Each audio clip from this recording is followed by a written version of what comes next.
Alright, this is Aaron Hops from the Rhinebeck School of Music. Last week I posted a little video split screen of the chords and the melody to Senorita by Shawn Mendes and Camila Cabello. And this week I have a patron request to talk about the strumming pattern for that song. So I'll say this, strumming is about a general feel. So you can really get hung up on how many quarter notes or eighth notes, 16th notes, triplets, down, up strums you're doing.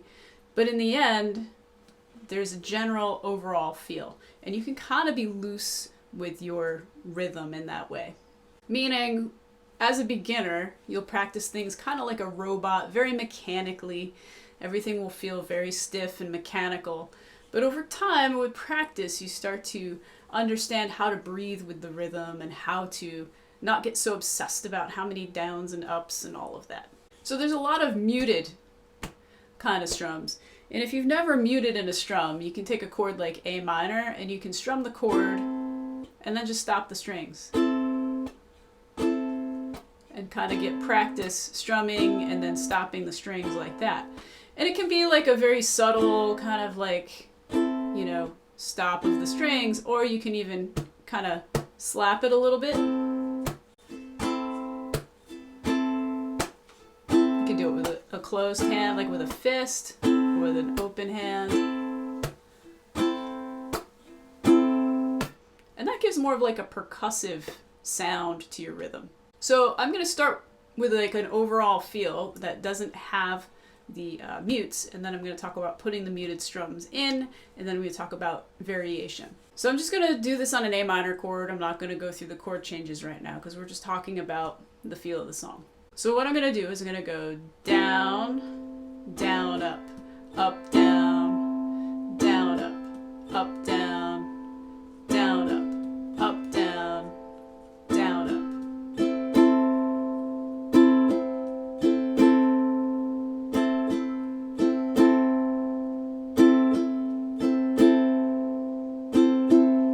So sometimes tapping out these rhythms and not even playing them with your right hand is even a good idea, like going da, da, da, da, da, da, da, da, da, da, da, da, da, da, da, and 1, 2, 3, and 4, and 1, 2, 3, and 4, and 1, 2, 3, and 4, and 1, 2, 3, and 4, and 1, 2, 3, and 4, and 1. So I did that clapping, and sometimes I have a lot of my students either hum the rhythm or clap the rhythm, tap the rhythm, and then try to play it on their guitar or their ukulele. So if I was going to do that same rhythm, so 1, 2, 3, and 4, and 1, 2, 3, and 4, and 1, 2, 3, and 4, and 1, 2, 3, and 4, and 1.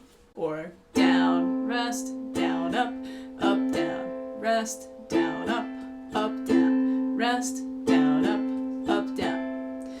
So a lot of people have a hard time up strumming.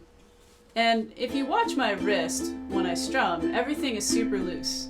So you don't want any tension in your wrist. You want to kind of shake your hand like there's water on it. You just want to be really loosey-goosey with your wrist. You don't want any tension.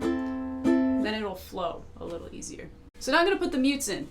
So all those places where I had little rests, I'm going to kind of tap the strings and kind of stop them. So I'm going to go down, mute, down, up, mute, up, down, mute, down, up, mute, up, down, mute, down, up, mute, up, down, mute, down, up, mute.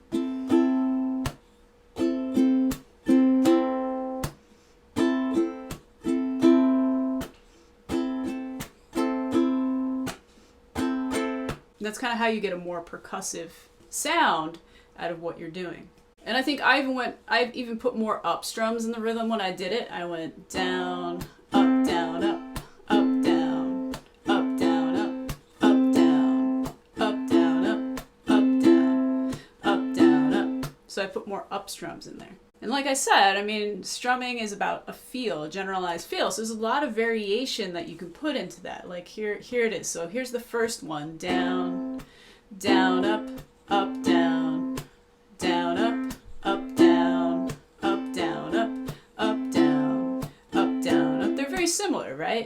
I'm just putting an extra up strum in a couple places. And you could even, you know, mix those patterns. Down, up, up, down, up, up, down, up, down, up.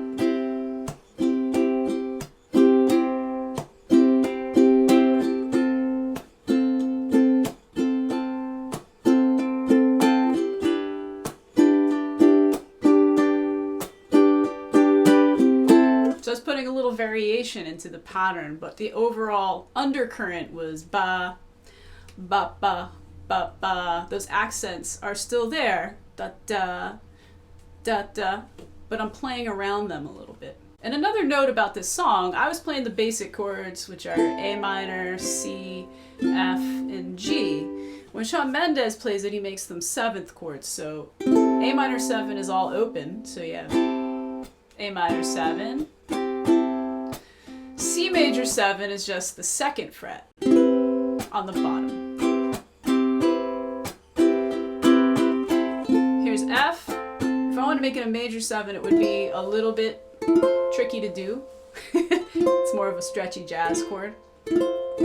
A minor is also a sub for F major 7. So there's different ways that you can play that.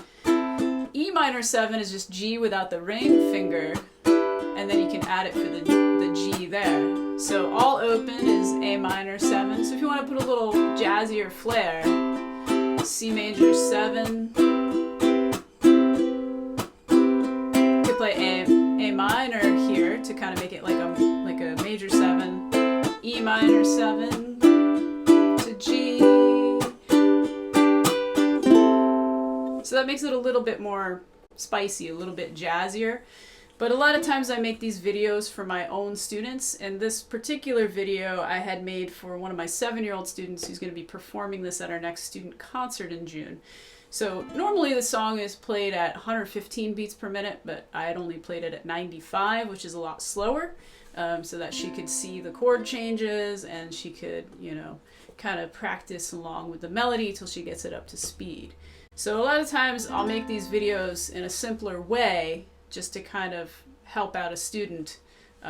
But since, you know, there are people who wanted to go a little bit further in depth with this song, the chords really are not that hard, but sometimes for beginners they get really intimidated when they see chords they don't know, like major 7, minor 7, things like that, even though they're not really, most of the time, much harder than what you already know. So hopefully that's helpful. Work on your muted strum, work on tapping out the rhythm, listen to the song, and I'll see you at the next one.